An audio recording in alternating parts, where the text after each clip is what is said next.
આઈસીને check કરવા માટે આપણે વીસીસી વોલ્ટેજ ચાલવાના છે. તો જે વીસીસી વોલ્ટેજ આ સર્કિટમાં શું હાલવા છે? આપણે આખી સર્કિટ હોય તો વધો નહીં, પણ હાલ આપણે ગોતવા પડશે.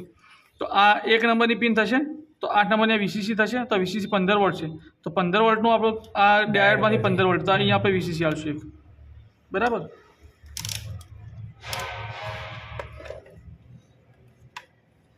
અહીંયા આપણે વીસીસી આવશે. બરાબર. અને ગ્રાઉન્ડ બધાનો કોમન છે, તો આ ગ્રાઉન્ડ લઈ લેશું. તો ગ્રાઉન્ડ આપણે અહીંયા લાવશું. તો અહીંયા વીસીસી વોલ્ટેજ આપી દેવું એટલે આપણો અહીંયા વીસીસી મળશે. હવે પુલઅપ રજીસ્ટર જોઈએ ને, પુલઅપ તો આમાંથી 8 વોલ્ટ બનાવે ને, આ જ 78 5 વોલ્ટ છે ને, એ જ તમારું પુલઅપ કરશે. તો આપણે અહીંયા બી જોડશું. અહીંયા 12 વોલ્ટેજ આપશું, તો અહીંયા તમારે 5 વોલ્ટેજ આપશે એટલે પુલઅપ, અહીંયા જે પુલઅપ છે એ પુલઅપ બી મળી જશે તમને અહીંયા. એટલે આપણો પોઝિટિવ એક છેડો અહીંયા ને એક છેડો અહીંયા કનેક્ટ કરી દઈશું. હા, એટલે અહીંયા 18 વોલ્ટ ને 5 વોલ્ટ આને મળી જશે. એટલે આપણે તેને સોલ્ડરિંગ કરી દઈએ.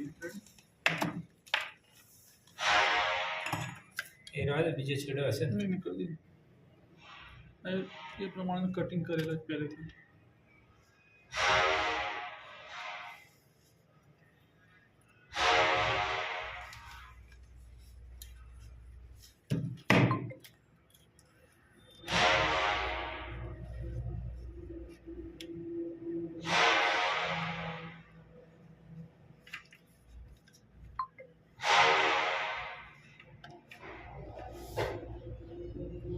અહીંયા તમારે થઈ ગયું.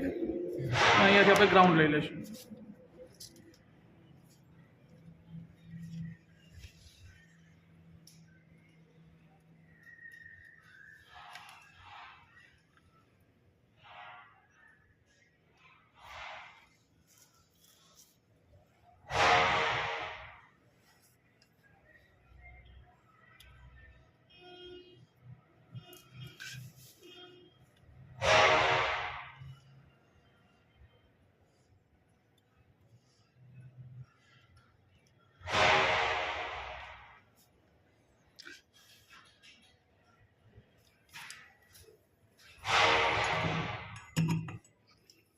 અહીંયાથી આપણું ગ્રાઉન્ડ થઈ ગયું 18 વોલ્ટ, અને આ 78 5ની ઇનપુટ અહીંયાથી મળી જશે. એટલે અહીંયાથી આપણને 5 વોલ્ટ અહીંયા મળી જશે. બરાબર.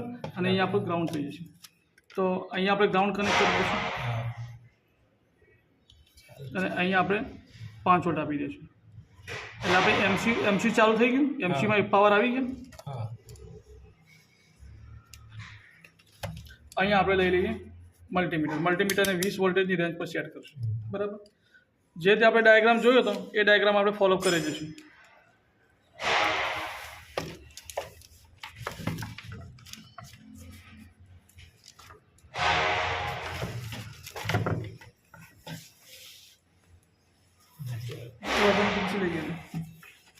સૌથી પહેલાં આપણે આઈસીના વીસીસી અને ગ્રાઉન્ડ પર આપણે વોલ્ટેજ ચેક કરીએ. તો આ તમારું થઈ જશે ગ્રાઉન્ડ, આ તમારું થઈ જશે ગ્રાઉન્ડ, અને આ તમારું થઈ જશે વીસીસી. અહીંયા વોલ્ટેજ આવ્યા 13 વોલ્ટેજ આસપાસ વોલ્ટેજ આવી ગયું. રેડી. હવે આપણે આરા વોલ્ટેજ ચેક કરશું. કયા? પુલઅપવાળા 5 વોલ્ટ.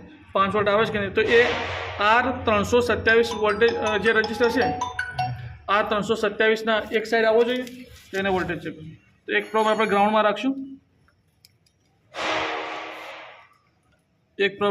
રાખશું, અને આ 327 આ પહેલો રજિસ્ટર છે, એની વન સાઈડ આપણને 5 વોલ્ટ મળવા જોઈએ.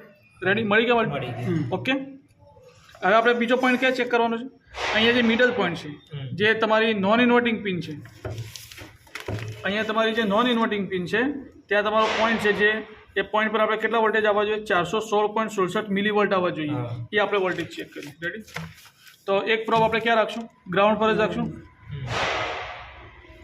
એક પ્રોબ આપણે ગ્રાઉન્ડ પર રાખીએ, અથવા તો અહીંયાથી જ ગ્રાઉન્ડ લઈ લઈએ. બે સેમ જ ગ્રાઉન્ડ છે.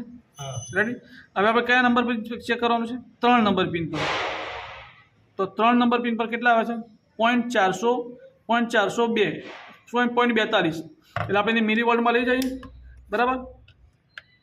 એટલે આપણે ચેક કરીએ ને, તો 0.414 આસપાસ આવે છે. આ શું આવે વોલ્ટેજ? આપણે મિલીવોલ્ટ. રેડી. હવે આપણે આ મિલીવોલ્ટ આવે છે, અને આઈસી આપણે કઈ છે? અહીંયા વોલ્ટેજ મિલીવોલ્ટ છે, અહીંયા મિલીવોલ્ટ છે, અને આઈસી કઈ છે? 293. તો આ હાઈ હોય તો અહીંયા આઉટપુટ આપણને 0 મળે. તો આપણે આઉટપુટ ચેક કરશું. આઉટપુટ પિન કઈ છે આપણે? 1 નંબર. તો અહીંયા આપણે ગ્રાઉન્ડ પર રાખ્યા. 1 નંબર પર આપણે ચેક કરશું.